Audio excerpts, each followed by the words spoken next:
Hey everyone, I'm Tassinix, and welcome to Plotting and Scheming, covering Season 61 5 vs 5 Grand Arena Championship, Week 1. I am joined by most of the regular team here. We've got TJ, Sasha, Aisha, and Fatal here today. Dagger is on family vacation, so I think he's gone this episode, possibly next episode, and then he'll be back. I think that's about it. But gentlemen, it was a good first week for me. I went 2-1, met up with Arsenal again there in the final, and lost by a drop. Yeah, it happens. And good fight, good fight. Interestingly enough, I have him for round 1 of this week, so it should be fun. How about you, TJ? How'd it go? Dude, 3-0, which already tells you like that's wild. The 3-0s don't come from my side of the house. I'm usually a 2-1 Z gunna guy, so it went really good, man. Everything was really solid. Game plan did what we were supposed to do. I don't know who said it, but somebody called it out. Maybe it was Fatal. It was either Fatal or Dagger talking about the damage from the teams. I'll talk about round 2, but yeah, it's like I held down, but I am definitely feeling the burn of Data Crowns not having the power behind them. And what I thought would work definitely caught me off guard this week. Okay, dig it. Sasha, Aisha, how about you? How'd the week go? Yeah, it was fine. There wasn't a lot of content to it. I got the least deserved 2-1 that somebody can get. I got run over by a Balin turn meter train using my Riva in my first match. Set a tone for what was going to be a messy match there that I lost on banners. And then I had 2 Erodiums, so I was kind of left just wallowing in that. But it looks like I'm starting off this next week with a legit match and hopefully get more than that. So that was my week. And better still, your opponents don't have a lot of insight into what you're doing, this week. They don't. Now, I don't necessarily have a lot of insight into what I want to do either. You do have their history, though. Nobody had that last week. I do. And the benefit of this upcoming conversation here with you guys. So, yeah. Very good. Fatal, how did the week go? 2-1. I think I could make an easy argument that it should have been 3-0, but my SLK counter to GM ran into a hiccup, and so that match was just kind of dead before it ever began. But I held them to they posted 1670, a minus 1 in 50 banner line. So yeah, I feel pretty confident saying that's a lot of banner margin to probably win if I killed the Great Mothers team. But fair. Yeah, I didn't hold JMK, so I signed up for that, I guess. Went for the maximum risk. Plenty of decent defense results from 4 teams, but yeah. Okay. Better than just a complete efficiency fest, but okay. Well, I'm sure we're going to get into a couple of those teams right now because it's time to talk about the meta matchups. First on deck is going to be talking about Ray Ezra. So I think, and I know TJ's probably going to have an alternative take here, but I think probably the strongest comp I've seen this week was something with GK and what's her name? Xeris on it. I've also seen Sortie L3. In either case, I was either able to EP Starkiller or Seer Malikos Starkiller. Whatever it was I was worried about. But what do you guys have to say about that matchup? Yeah, my comp is left field enough that I don't think it's immediately relevant to this conversation, but I ran Starkiller with the mod swap with Mara, one other Starkiller, and it's just as easy here in 5s as it is in 3s. That, yeah, I continue to feel pretty strongly that I think Ray Ezra came out swinging and catches you if you're unprepared, but truly is not as bad as it sounds. Something that you actually kind of get your head around it. Fair. That was my view too, with limited experience with it. It's just, watching the content creator, seeing, what you guys did, Granted, it's maybe a little bit dependent, at least for that level of comfort for the mod swap on Star Killer. I think it just kind of begged the question: does Ezra need to even be there? Like, if it's going to be a walk in the park for an EPMJ Star Killer, is Ezra better purposed elsewhere? I mean, granted, that'll become a little clearer, maybe more compelling once Ahsoka's out. But even in the interim, if you've got a General Syndulla, are you better off with Ezra there? Or door number 3, whatever that may be. So it looked comfortable enough, and maybe that can be deceiving, but looked comfortable enough in watching you guys and others do it that I wasn't so sure he belongs there anymore. Maybe I'm going too fast on that. Well, no, I mean, we have General Syndulla here this week, and I mean, we'll definitely be talking about her. We don't have to jump to her just yet. Barring anybody else having anything to say about Rey. Either comps that you think are good on defense with her, or counters that you found interesting to her regardless. Because what I was saying with Seer or EP Star Killer, that was working against set 17 or 18. So nothing really caught me flat-footed Rey-wise this week. Go ahead, Fatal. No, go ahead, Fatal. No, I could say what Ray team I posted, but it's probably not a good idea to continue doing it. It got a hold in both rounds that I got seen, but you'll know why in just a second. Rey, Ezra, Ben, Commander Ahsoka Tano, and Plo Koon with the Plo Koon meta. Oh, yeah. Yeah, high commitment. That's gross. High commitment. All right. Yep. Very. Some might say a game-losing level of commitment. Yeah, and you still went, 2-1? So, yeah, not bad. Not bad. That is all. I mean, for where we're at, especially where you're still fighting, that's still a good one, Fatal. That you even give the ittiest bit of inkling of play on there, you're screwed. So I know exactly what you did. I'm not backing that team at all. Oh no, I'm disappointed, Fatal. It's definitely a one and done type of situation. Yeah, that is great though. My Rey held well all week. I know I fought C-Note. The Rey caught him. Oh, no, the Rey didn't catch him because he would use Balin. So that was easily done. Round 2, I put the Spectre people. And again, I don't think it's something else, but the Spectre team did well, in my opinion, in round 2 and round 3. One against Hipposaurus was round 2, and that held up. They weren't ready for it. They tried to do your stuff, Fatal. So if you look at my round 2, and he told me they didn't time out the Inspired, and that caught him. And so because of that, it was a bad time. That was a specific note. And then Mark messaged me and said they took actually, which surprised me because I figured it'd still be, they took Queen round 3 against the Hu Yang setup with the Spectre. And his words in the response, it was in-game, was that I was not prepared for how strong that team was going to be. And he got held pretty good. So the Rey did pretty well. But I also agree. Tash, you faced it and talked to me. And then I also got to face it thanks to C-Note against that Spectre team. And man, that team is just so awesome to face against because you have no idea about how strong it is. Also, it's easy to make a mistake and or time out if you're not paying attention to what you're doing. Just because you can't mass assist on Ezra. So I did that a couple of times, knowing that I was making it after, oh yeah, duh. Because there's so many new mechanics you have to catch in, right?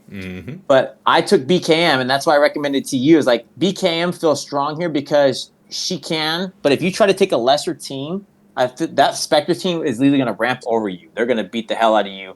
And then you're not going to know where it's coming from because that fracture, the Power of Sabine. What's the comp you set, TJ? Can you go through the comp you had? I literally just did Rey, Ben, and then I did the Spectre folks. I did Ezra, Hu Yang, and Sabine. That's it. I took some health steal on my level 6 Ufu, right? Put some health steal on it and called it a day because you have, nice thing enough, you have 3 Ufu on the team. So I'm like, yeah, this will be good. And since you're, in my opinion, and we've talked about it before, your Sabine is basically glass cannon. It's a lot of damage. She doesn't have a lot to going for her to keep her up. So I'm like, well, let's just get rid of the ability, and pushing into the health felt good. I feel like I feel like this largely probably just boils down to what you said they tried Starkiller and they failed. They did Queen and failed. Mark did Queen, which was like surprising as hell to me that Queen got dropped. If you go to my round 3 first team, that's what shocked me, right? Because I'm like, you would think there's not a lot of durability to the team, in my opinion. Obviously, Ezra and everybody else, right? But the other two wouldn't feel like there'd be a lot of durability, minus the added protection or whatever you get from having Huyin on the team. But round 3, Queen got held out. So I was like kind of shocked that my team did it, because I didn't have a lot of stats on my Kron or anything else. Am I crazy or blind or both? Because I'm not seeing. Go back to you're talking about your Ray. Yeah, look at the first attack right there, and you'll see. I mean, that's crazy, dude. I mean, obviously, I guess you want to call it so bad luck, maybe that Pal got dropped. But Mark's response to me, which was kind of shocking to me, was like, I was not ready for how much power was on your team. If it dies the Starkiller, though, I feel like that's more just a them issue that you shouldn't have done the Amidala button. I'm just surprised that Amidala, because I did Amidala as well against another variation, and I literally just pummeled right through the team. It was just like nothing. It was like cutting through butter. And I would just think normally that Queen would just be the ultimate killer to a Ray fight, right? It's like, I have issues with doing Seer Malikos. I've had things with Starkiller, but Queen just beats the hell out of it. All right, fair enough. Well, I mean, we've more or less organically turned to talking about General Syndulla, so we can continue. I fought just the one team, and like TJ mentioned, he recommended BKM my way, and that ended up being high banners at the end. There was... I would say early in the fight, it feels a little, I don't know, only having done it once. But I'd say only after the first minute, it felt like I was firmly in command of the fight. And to Fatal's point, I don't know what I would use it for. That's my point. Yeah. This feels like a Fatal team because the team is new. So Fatal, you've called it out a lot of times. Create the puzzle. Having all of the new mechanics on the Spectre team, and then also having Syndulla fracture somebody, and it's like they fracture BKM or whoever it's going to be. It's like, well, that's out for a minute. There actually is a good amount of damage. That puzzle feels really fun to play against. Well, but here's the problem: is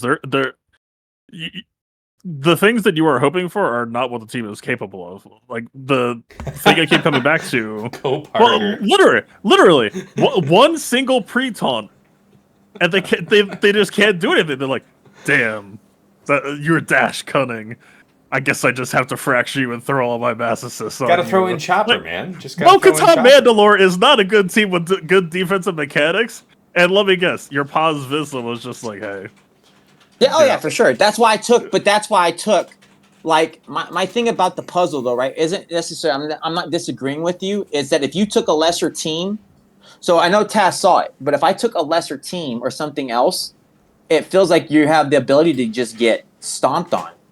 But yeah, but this is the 5v5 issue is there's like 60 offense teams that like the line and like falling under the line and not having enough relevant teams feels like a danger to me in 3v3.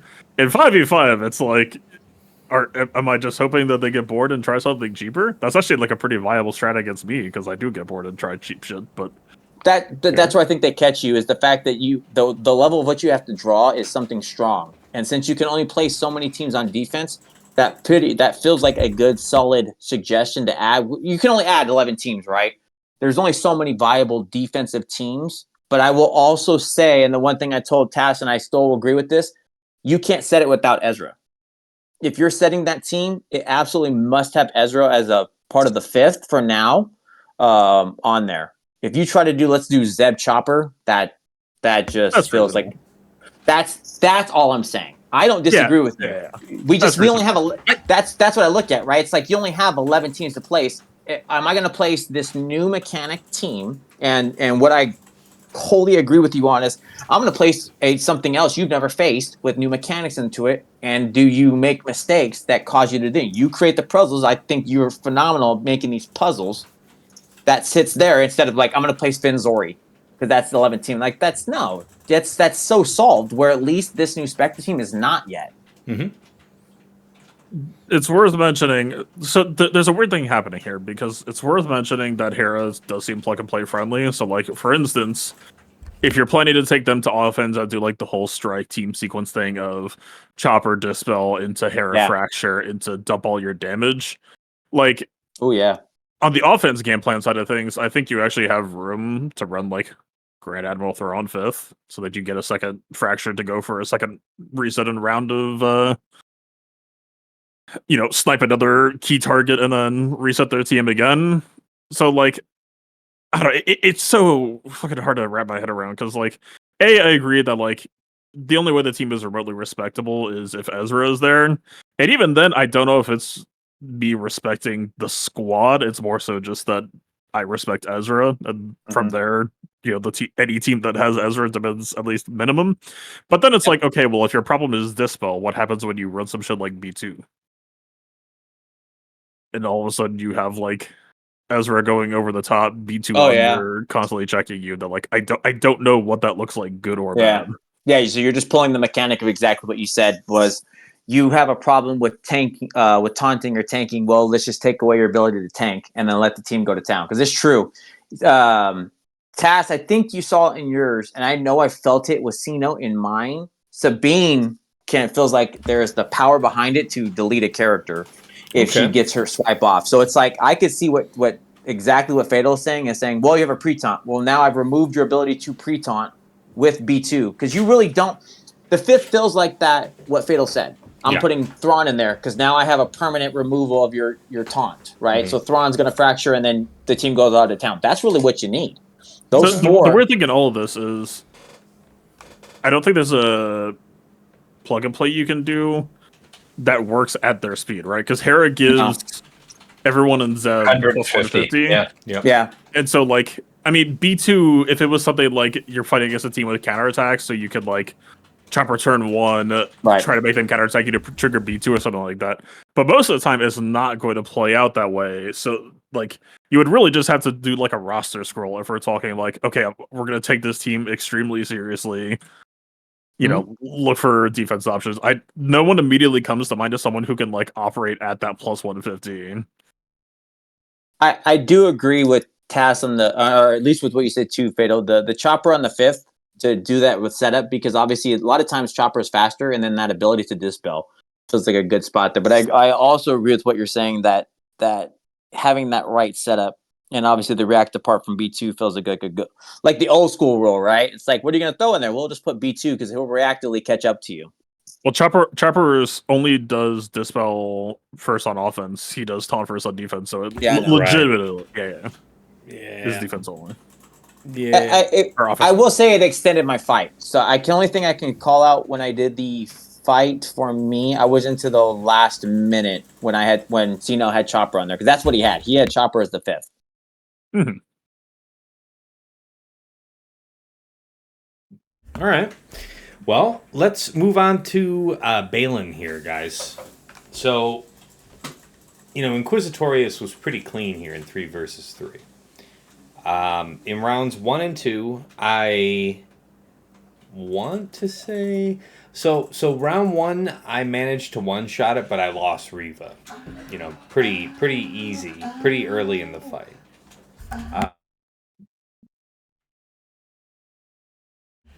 And then let's see, round 2 I actually dropped and then cleaned it up with gas. Round 3 I switched to Slacker, and it was a 57.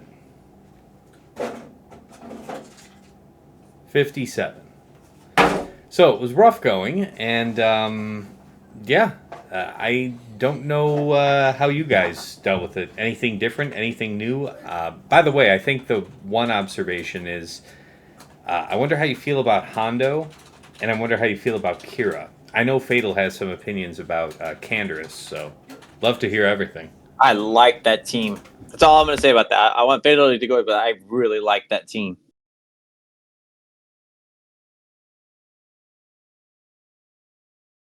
Well, I'm happy to jump in that. I will say more as a recipient of the goodness of the Balin squad than somebody that was dishing it out.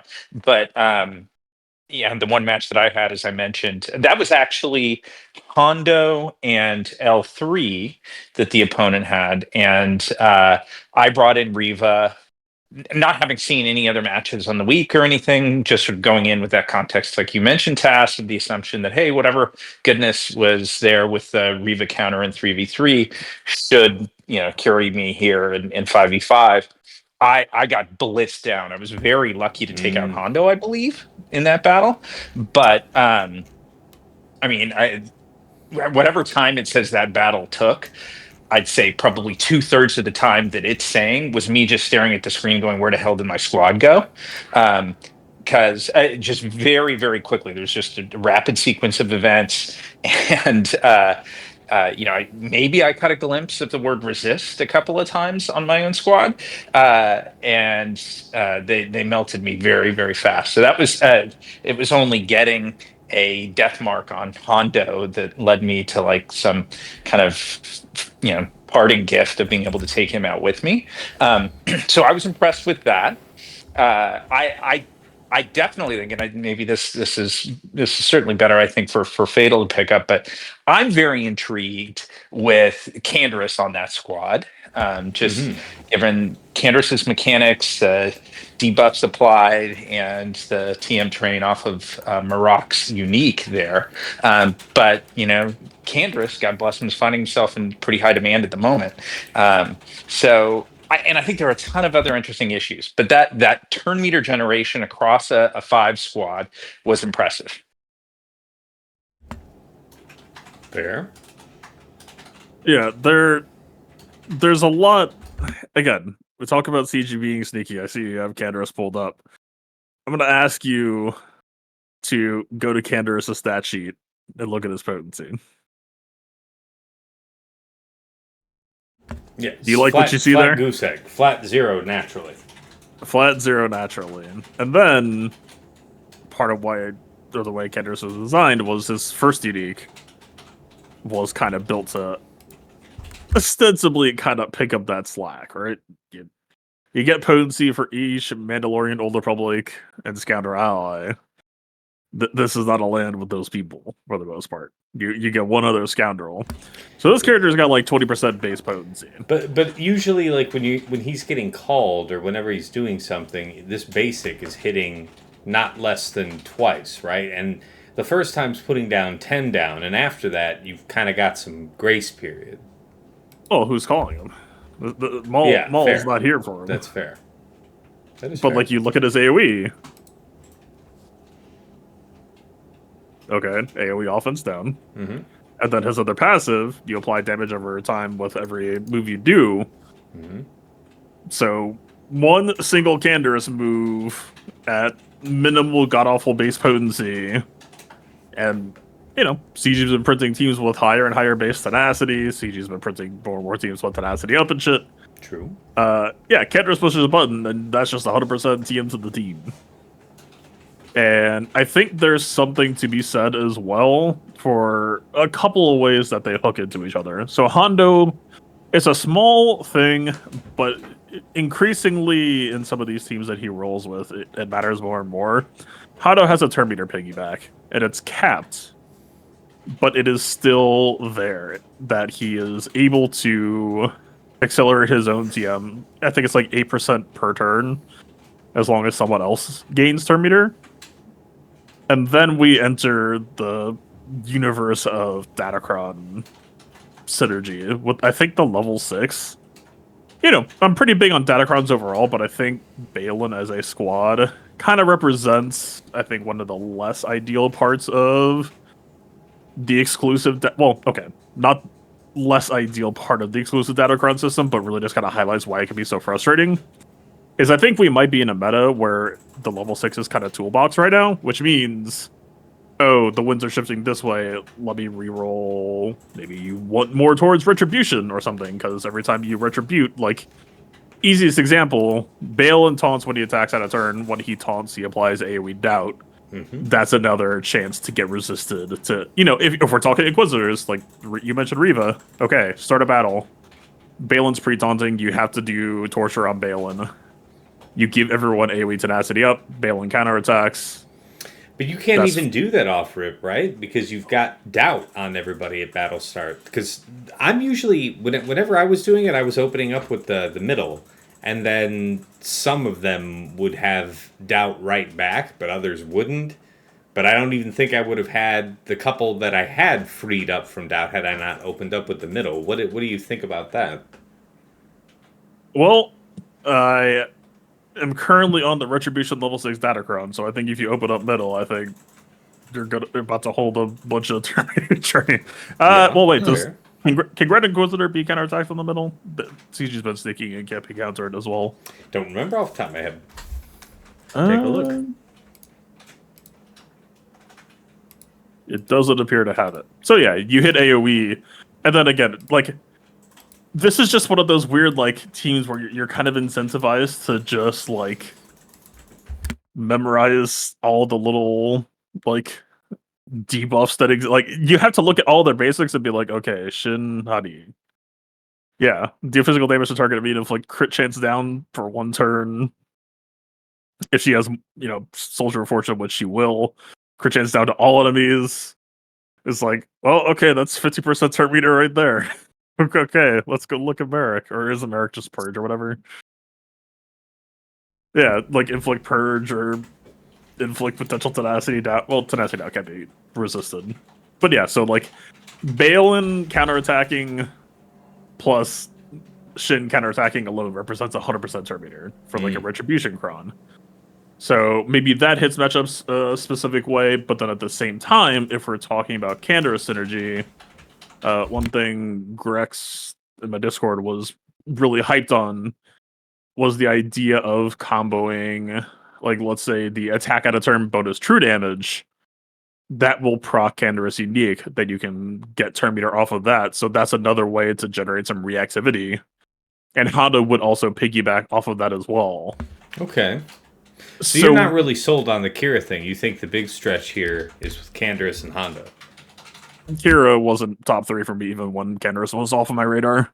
Like, if we're talking like that side of things, I'm way more on like Hondo type shenanigans.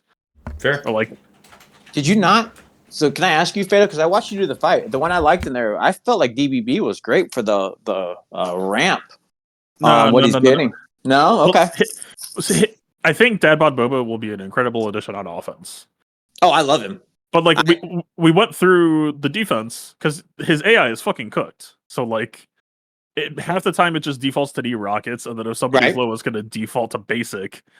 That like, yeah, you never, like, if you're on offense and you're running Dadbud, yeah, you're just gonna fucking slam AoE, give me the fucking turn meter, and like you're set.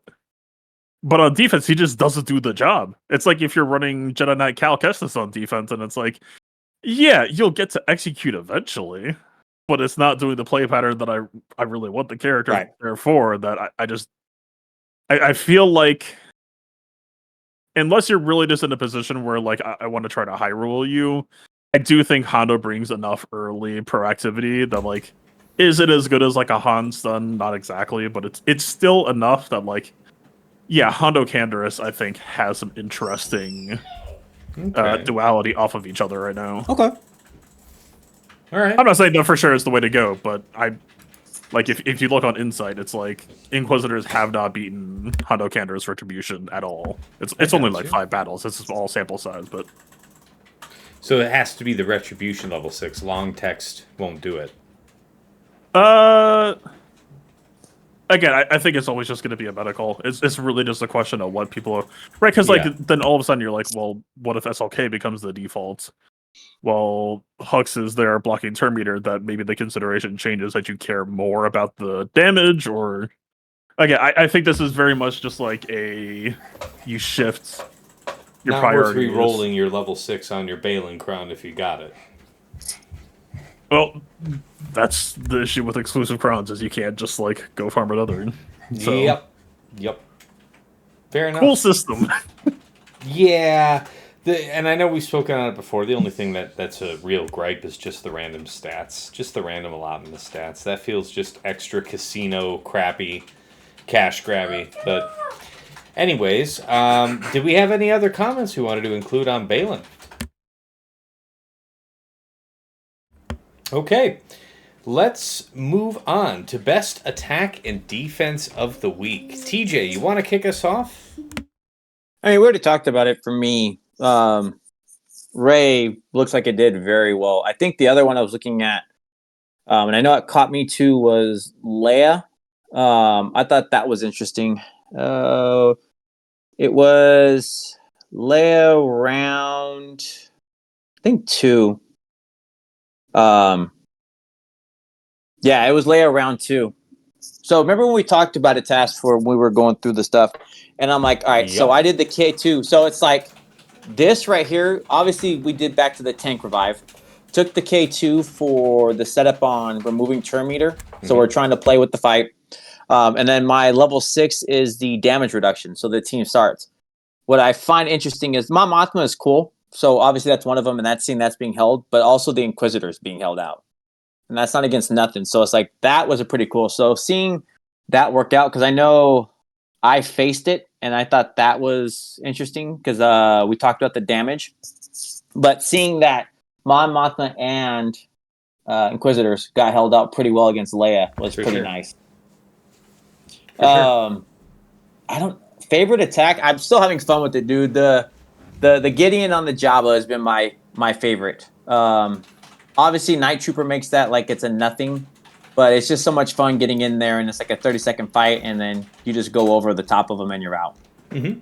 I got a question for you then. On that counter of DTMG versus Jabba bringing Night Trooper, is there anything you could see on that Jabba squad in terms of either characters included, datacron, stats, mechanics, anything that would give you pause? On Night Trooper, no. And it's I'll tell you why I think Night Trooper is such a big variation over, let's say you're doing, was it Enoch? And I know I took the Enoch on the round 3. His added ability to give the extra buffs and the alert, and then what it does, it just, for whatever reason, I would say Fatal is probably the dude I would go to for each individual mechanic. But for like button mashing, ease and simplicity, there is not one concept or construct that you would give me that I wouldn't just take Night Trooper and call it a day for a 64, 65. Yeah, so here's the thing. I did it once successfully without Night Trooper, and then I failed once with Night Trooper, and I learned the hard way why. Jabba seemed to have a preference for using his third ability on Moff Gideon. So giving him buff immunity, making him unable to stack buffs and get, those sequential turns to do his massive damage. So there were points where the allies under Jabba were able to stabilize and heal up some before we were able to get back and do some more massive damage spam. But then guess what? Jabba looked to throw that third right on Moff Gideon again. So I ended up finishing the fight with Jabba alive with a sliver of red health for want of having Night Trooper's AoE damage. It's really that. It's pretty much just that. The AoE damage combined with what Moff Gideon does ends the fight soon enough such that you're never thinking about Jabba getting to his first ultimate, which is a very real possibility without Night Trooper. So, hope that helps. Yeah. I guess the stun can mess with you or whatever. It's going to be like the mercenary setup or something along those lines with the bulk. I think Tass had bad luck in this fight personally because I went and did the Enoch fight as well. And then I would be the one to say, well, like, no, it's fine, the Enoch. But I just know when you put Night Trooper over Enoch in that team, to me, it's just irrelevant. And I would agree. The AoE is nice to have because that is true. You get the added benefit of another AoE on the team. So Tass isn't wrong there. But just the way the team moves, you're going to finish the fight easily, minute to a minute and a half sooner with Night Trooper on there. But doing that, to me, really lessens your, as you heard Fatal talk about, really lessens your mother's team. So in my opinion, that's where it gets to be a tough call. I agree. It is a significant loss from Great Mothers. Yeah. Because I think it makes it pretty simple for a slacker if they're otherwise set up for it. to me, it's non-contestable.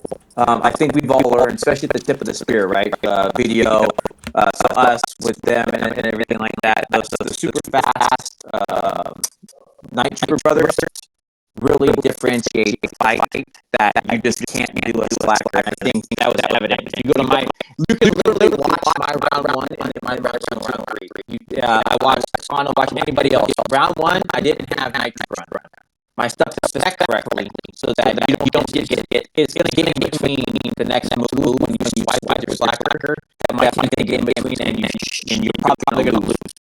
Round 1 didn't have Night Trooper on there. My mom didn't help. Round 2, round 3, I put Night Trooper in. Both times hold religiously.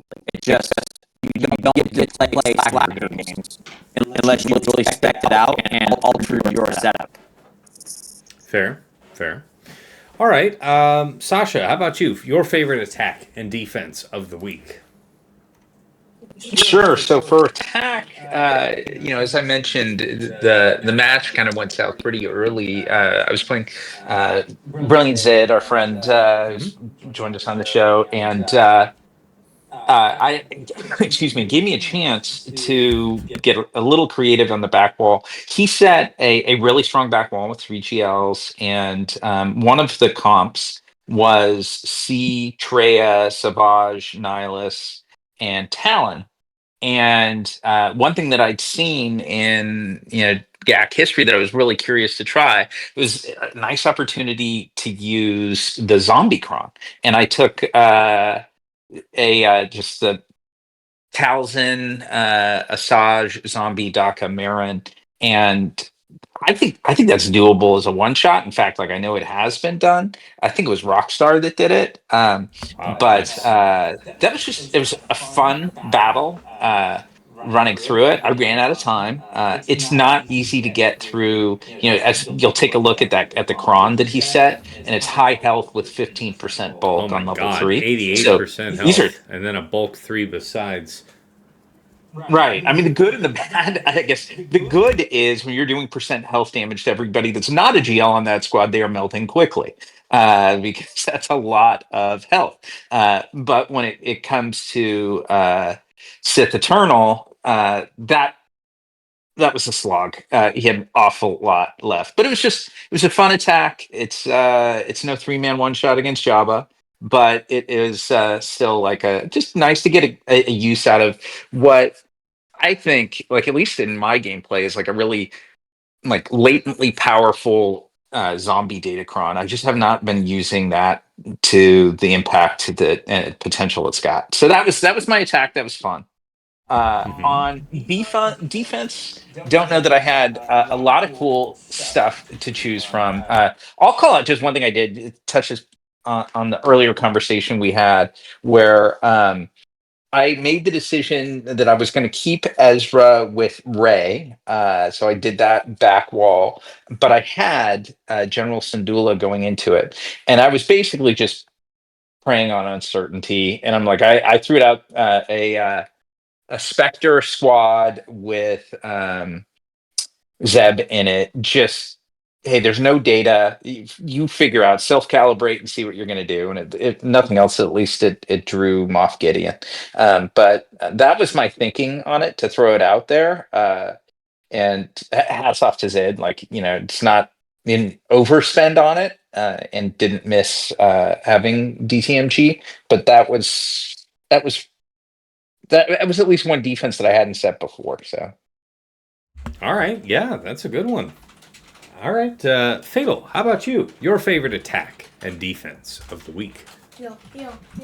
I don't know that I really have anything offensively that I haven't already kind of mentioned, right? Like, Battle 1, Match 1 was fighting against the Ray Specters and making them look like punks. not a good team. And they were running set 18, kind of mediocre stat spread, UFU level, long text level 6. So, okay. They can put whatever they want there. Yeah. Starkiller is still going to stop any of them from ever taking a turn. I don't know. It's like, I understand that people don't want to mod swap for GAC or whatever, but if you can find it within yourself to put Mara 1 speed under Starkiller, clowns the team in the biggest way possible because everything just boils down to that first foresight. So you start killer AoE, the foresight's gone. That is just a Ray team now, and you're just running the core counter that's been, her main predator for 3 or 4 years. The other thing you said, I just wanted to ask real quick, Fatal. You said 2 things though. It was the 1 speed, but also you said accuracy arrow. The accuracy arrow is just like if you're feeling fruity, you can go for a stun on Ezra just to shut down all value on his dodge shit. It's not like hard required. You're still playing the video game regardless. You're just if you feel like going for stun open on Ezra, you get to do that. It's just value. Okay. All right. And your favorite defense? It's all just kind of like Amidala got holds against Bane for having crit avoid, sure. Balin got holds against a variety of stuff. Actually, I guess the one funny one is like round 2 Amidala held against JMK. It was like kind of funny.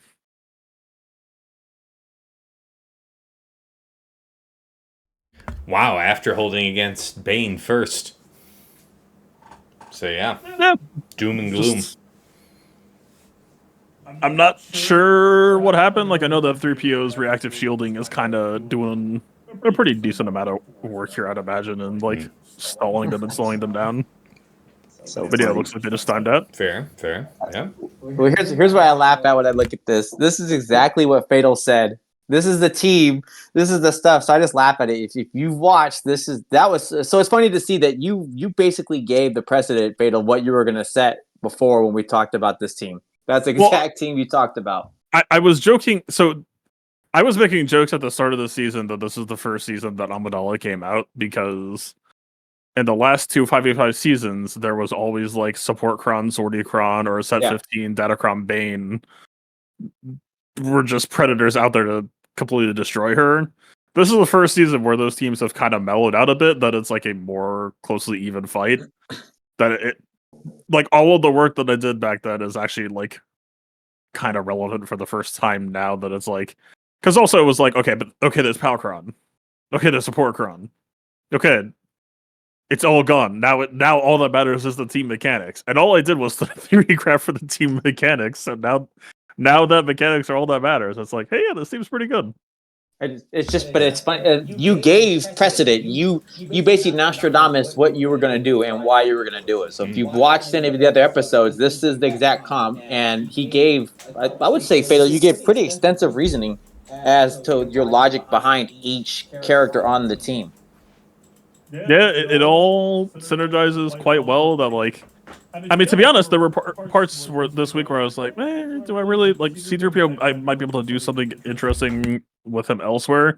But I feel like if C3PO wasn't on the squad, that JMK fight that JMK fight would be green probably. That reactive kind of Barris-esque shielding is something I need to continue to appreciate. Fair.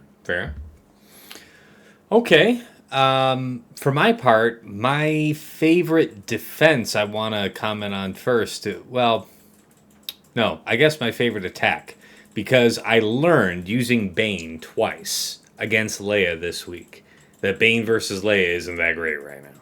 I did it with set 17 with high defense. I did it with a set 18 with high health and bulk, level 3, and still no dice. So, not a big fan of that. Lesson learned there.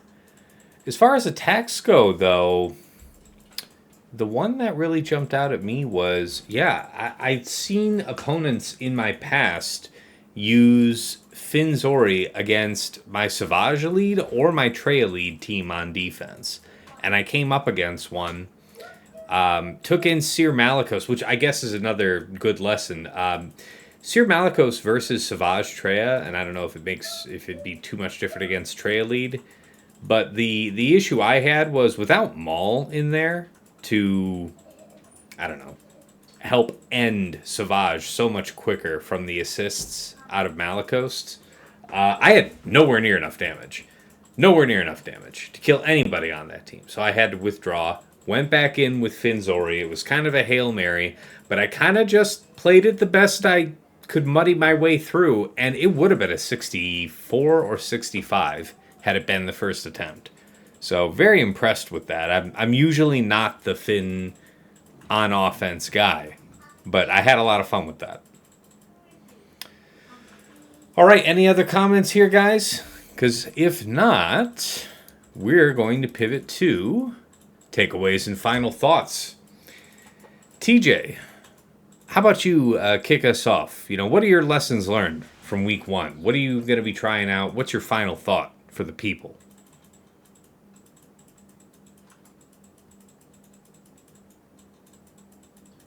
He said, talking to himself. TJ. Of course, I'm muted. Yep. I wanted to go back to exactly what I said in the beginning for good reason. Fatal, I don't know if it was you or if it was Dagger, but I think I felt it this week. Things that worked aren't working as great because there's not a lot of damage in the crons. So there's bulk and there's defense aligned right now. So a lot of the heat that you had before doesn't feel as relevant.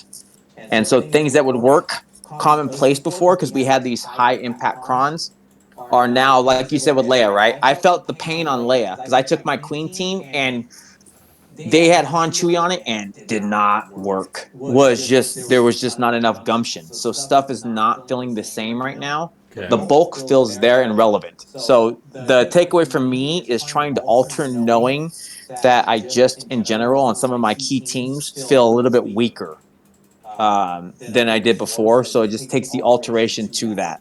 That's where I think is the big thing, and where you can play with your defense, adding some of the tricks that I saw Fatal did with this, and then adding some of the other pieces, things that always worked, and the whole quotations don't get to play the same game right now.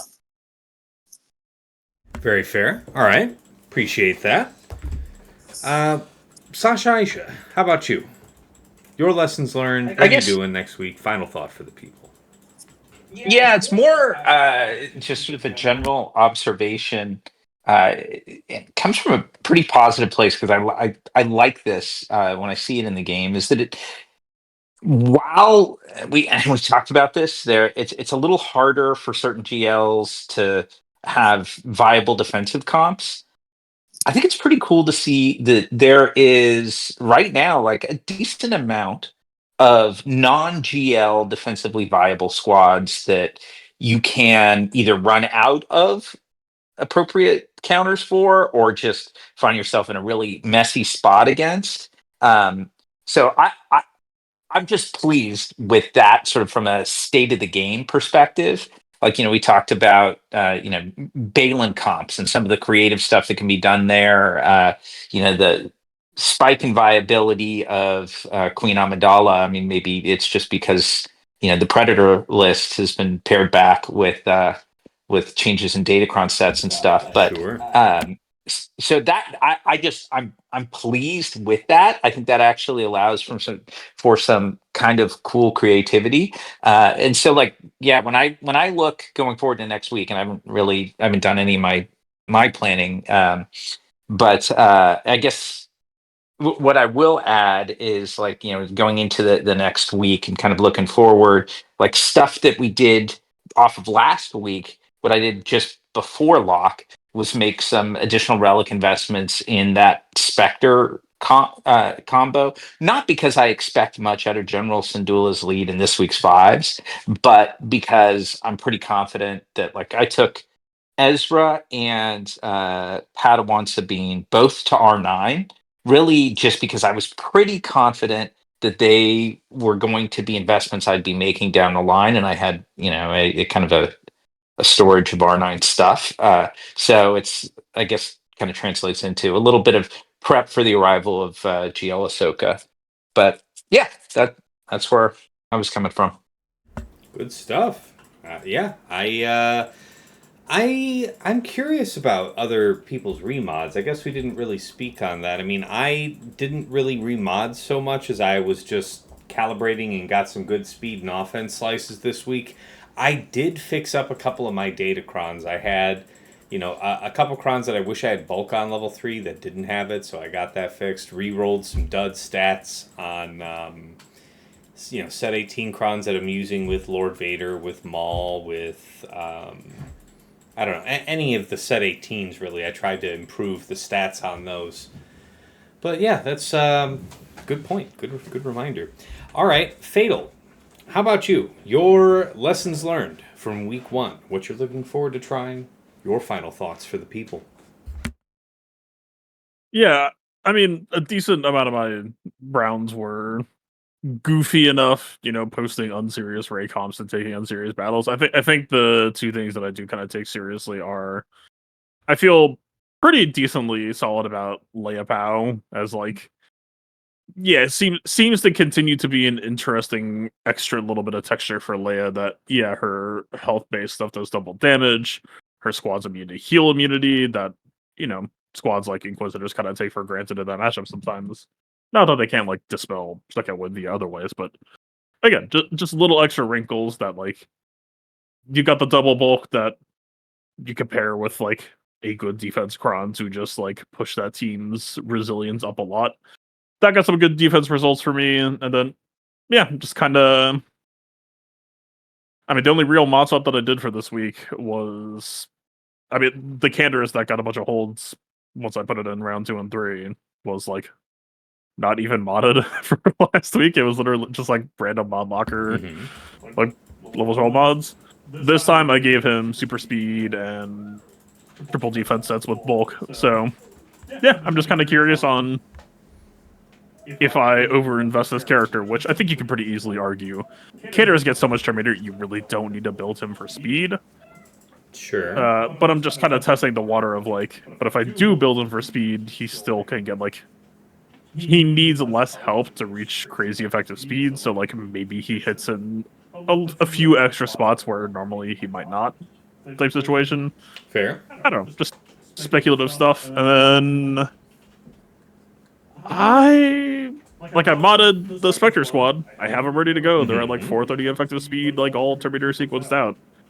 I really don't think I'm gonna post them on defense though. I don't know what I'm gonna do with them. Fair. But yeah, maybe snipe a C team or two with them. All right, fair enough.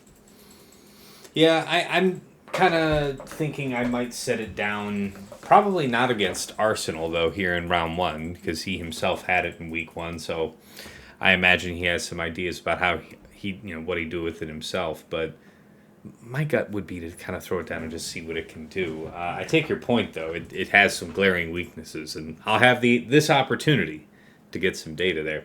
But before I go ahead and sign us off as the only other content creator on our podcast here, Fatal, where can the good people find you? Yeah, twitch.tv/PlaybookTV. Specifically, before the next time that we talk, I'm pretty sure Ahsoka will be releasing. And so I'll be there live at Unlock, and I should be properly hoarded, but I think I also get day 1, hopefully hour 1 ultimate. Wow. Amazing. Well, they made it very fucking easy now. It almost means nothing. Yeah, just be lazy about collecting your ally points into Bronziums for a while, and then see a CG announcement. And all of a sudden, you're just extremely prepared. It's wonderful. And you're just converting that all to Shard Shop right now. Yeah, the Shard Shop is refreshable now and has GL tokens, so you can just, refresh however many times you need during launch day. And just that's true too. Yeah. Yeah, no need for. I mean, I did energy hoard, but like not nearly enough for ultimate. Yeah. But yeah, with their powers combined, it's never been easier. That is true, and I appreciate that as well because I'm not really a big fan of hoarding energy and just letting it go. A certain amount go to waste every day, a couple hundred, something like that. Yeah. Yeah, this is the first time that I've done it, and like same a little. My account is. Yeah, my account is in a state where I can get away with it. Like I'm good on Kairos and character shards and all that, but it's still, I don't know, man. I would almost rather just like, not once we get past this release, don't worry about hoarding energy and don't even worry about hoarding Shard Shop. I might just like bank ally points for an entire year and then just like cash all that shit out when it's GL time. Wow. Okay. Yeah. You would have an enormous amount. And then you're just going to use hot utils to cash all those. Yeah, I mean, that's been, like, I had like 400k ally points sitting ready to go. Right. And then I had utils them in, and it was like 40,000 Shard Shop currency. I was like, oh, I'm just set. Sold. That's like 800 GL tokens right there. Sold. Yeah. All right. Well, I appreciate that. And yeah, everybody go check out Fatal this week when he covers, the live release of Galactic Legend Ahsoka Tano. But yeah, for my part, if you're used to catching me live, you are already knowing that you would find me at twitch.tv/Tassinix. Of course, the Plotting and Scheming podcast here is on Spotify, rebroadcast out to Google Podcasts. The link that's in every one of the episodes here can be plugged into your preferred podcasting platform, and you can follow us that way. And of course, it is rebroadcasted over to my YouTube, Tassinix Gaming, where I do have some other great Swugger-related content that I think you'll be interested in, such as my Datacron guides on Set 17 and 18 that I make with Aesop Rock, my mod guide videos on particular characters and factions that you have requested.